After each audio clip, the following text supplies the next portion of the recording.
भारत माता की, भारत माता की, छत्रपति शिवाजी महाराज की, धर्मवीर छत्रपति संभाजी महाराज की।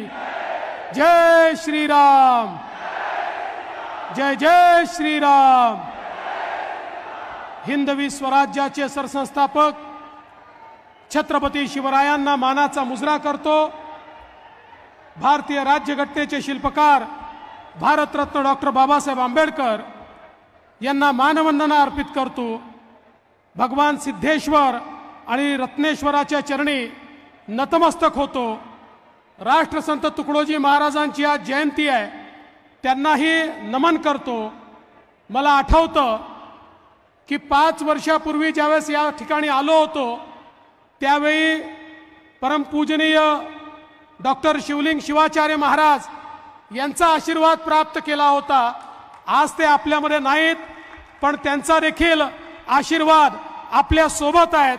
ते वेगळ्या रूपात आपल्या सोबत आहेत, त्यामुळे त्यांचाही आशीर्वाद प्राप्त करतो।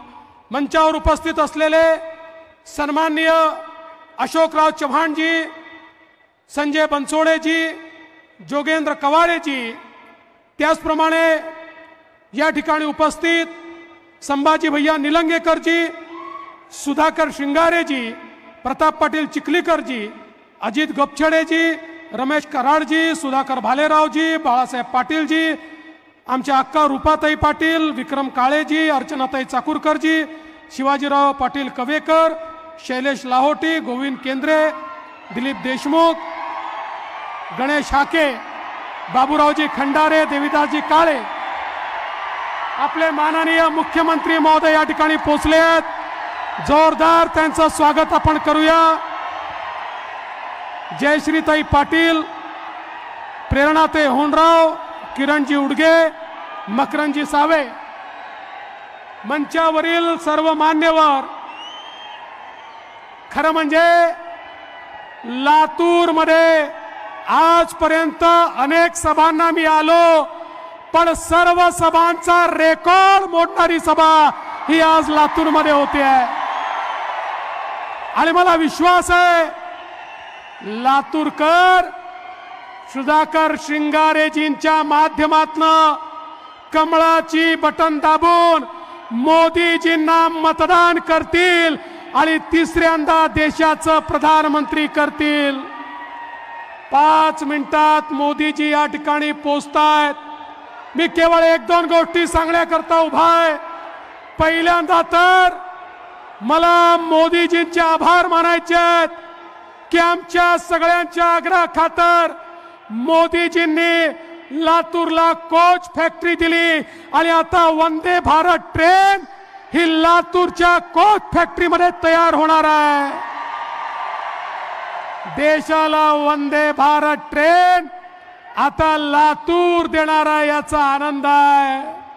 मोदी साहेबांनी लातूरचा पाण्याचा प्रश्न सोडवण्याकरता अमृत सारख्या योजनेतून 500 कोटी रुपये दिले आणि या सगळ्यांच्या साक्षीनं आमचे मुख्यमंत्री एकनाथरावजी शिंदे यांच्या नेतृत्वात लातूरला पाणीदार केल्याशिवाय संभाजी भैया आपण सोडणार नाही, हे सांगण्याकरता या ठिकाणी मी आलो आहे।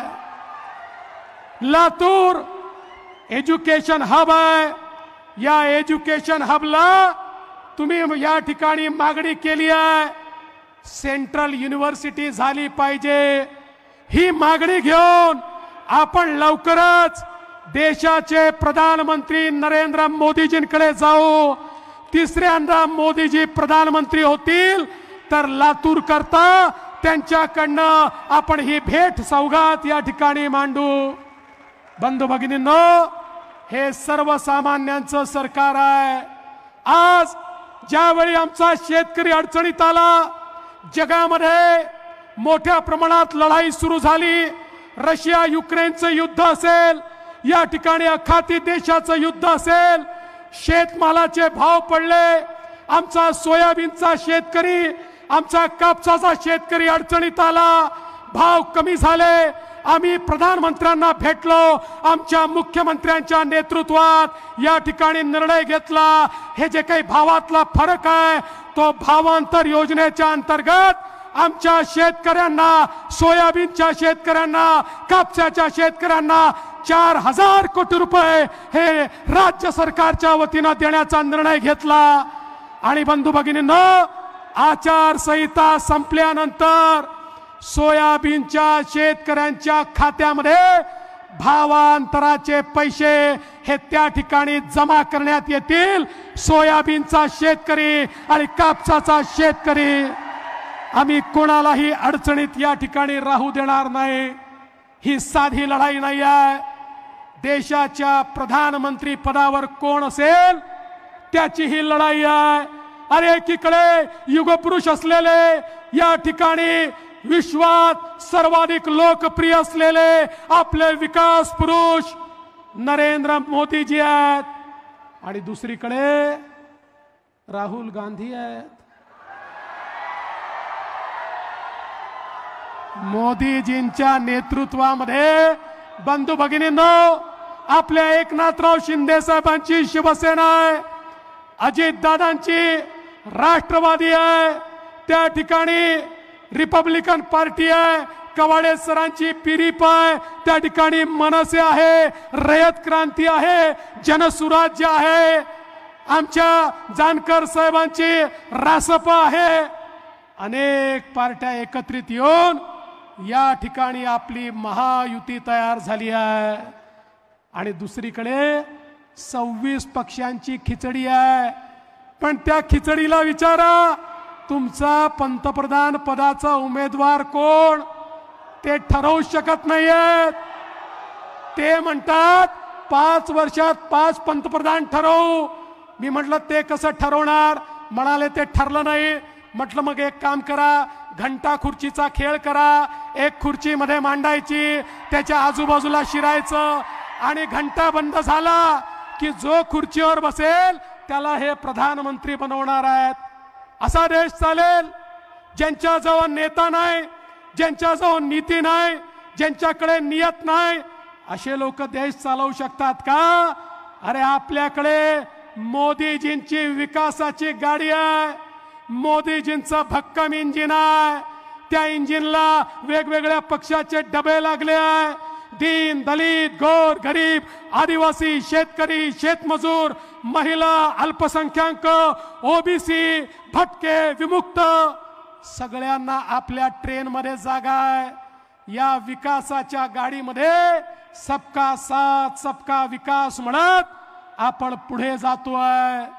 दुसरीकडे त्यांच्याकडे डब्बेच नाही आहेत। सगळे सांगतात आम्ही इंजिनच आहोत, बिन डब्याची गाडी आहे। राहुल गांधी म्हणतात मी इंजिन आहे, शरद पवार म्हणतात मी इंजिन आहे, उद्धव ठाकरे म्हणतात मी इंजिन आहे, मुलायमचा पोरगा म्हणतो मी इंजिन आहे, लालू प्रसादांचा पोरगा म्हणतो मी इंजिन आहे। माझा तुम्हाला सवाल आहे, इंजिन मध्ये किती लोकांना बसायची जागा असते? ड्रायव्हरच्या व्यतिरिक्त इंजिन मध्ये कोणी बसत नाही। बंधू भगिनींनो, राहुल गांधीच्या इंजिन मध्ये फक्त सोनियाजी आणि प्रियंकाजींकरता जागा आहे, इतर कोणाकरता जागा नाही आहे। उद्धव ठाकरेंच्या इंजिन मध्ये केवळ आदित्य ठाकरेंकरता जागा आहे, आणि शरद पवारांच्या इंजिन मध्ये केवळ आणि केवळ सुप्रियाताईंकरता जागा आहे, तुमच्याकरता जागा नाही आहे। आणि म्हणून 7 तारखेला सुधाकर श्रृंगारेची बटन तुम्ही दाबली की लातूरची बोगी ही थेट मोदी साहेबांच्या इंजिनला लागेल, आणि मग लातूरला कोणी थांबवू शकणार नाही। मोदी साहेब या ठिकाणी पोचले आहेत, त्यांच्या नेतृत्वामध्ये नवीन भारत घडतोय, त्यांच्या नेतृत्वात महाराष्ट्र पुढे चाललेला आहे। तुमचा आशीर्वाद हवाय, सांगा तुमचा आशीर्वाद आहे का? या देशामध्ये मोदीजींना प्रधानमंत्री बनवण्याकरता तुमचा आशीर्वाद आहे का? मग माझ्या सोबत म्हणा, मोदी जी आगे बढ़ो, लातूर तुम्हारे साथ है। मोदी जी आगे बढ़ो, मोदी जी आगे बढ़ो।